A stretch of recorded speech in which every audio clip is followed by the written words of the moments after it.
was the last album that they made with their original lineup, and sort of the story of the band is kind of the story of slowly, eventually falling apart.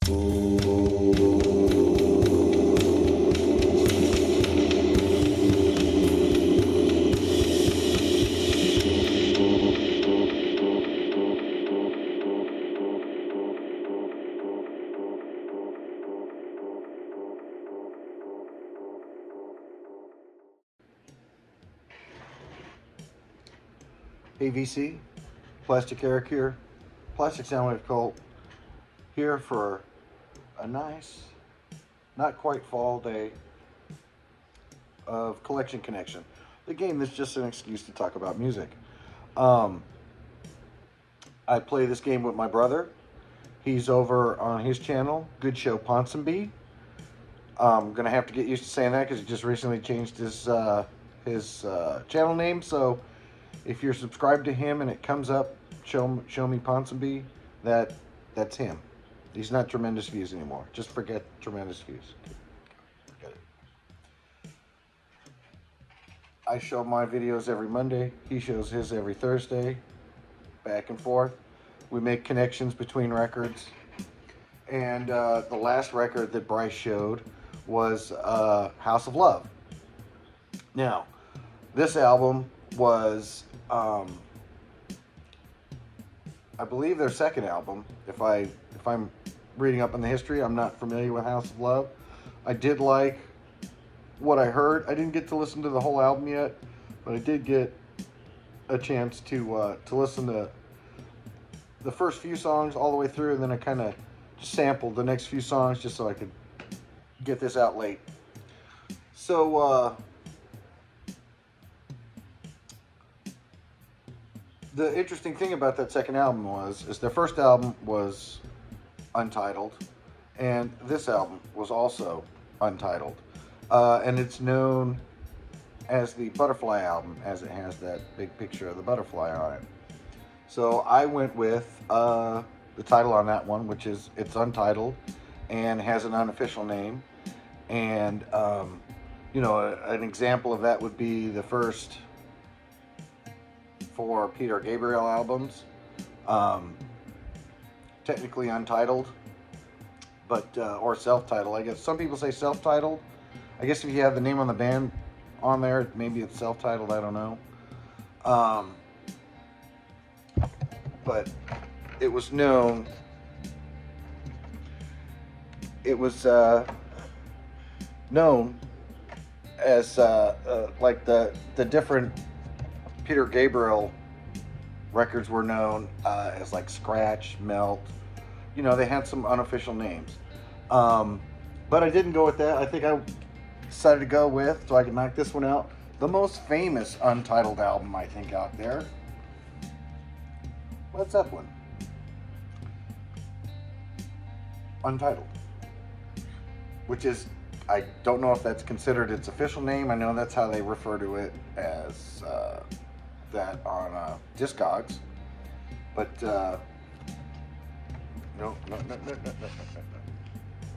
stay there.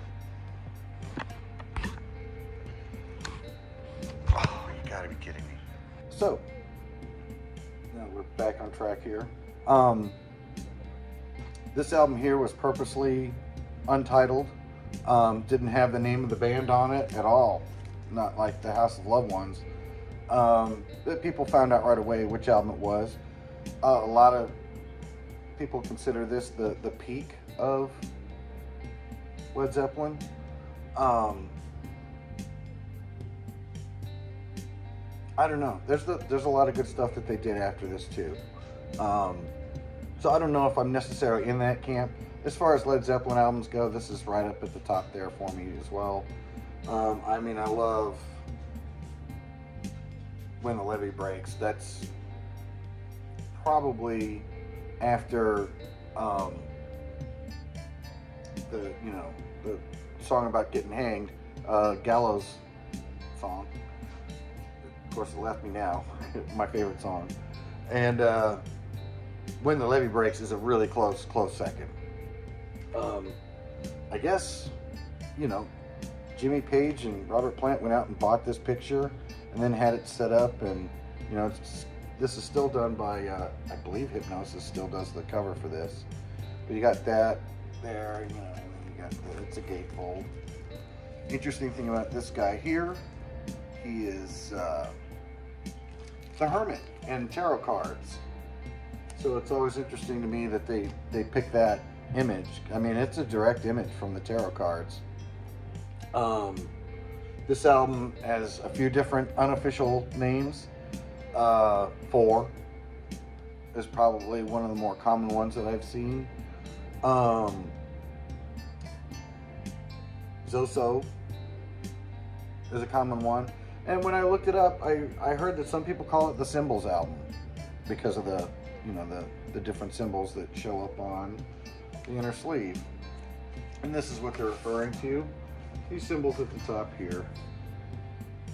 So Zoso, and each symbol represents a member of the band. So I think this, I'm pretty sure this one is Robert Plant, this one's Jimmy Page, and then between John Bonham and John Paul Jones, I'm not sure which one is which on these.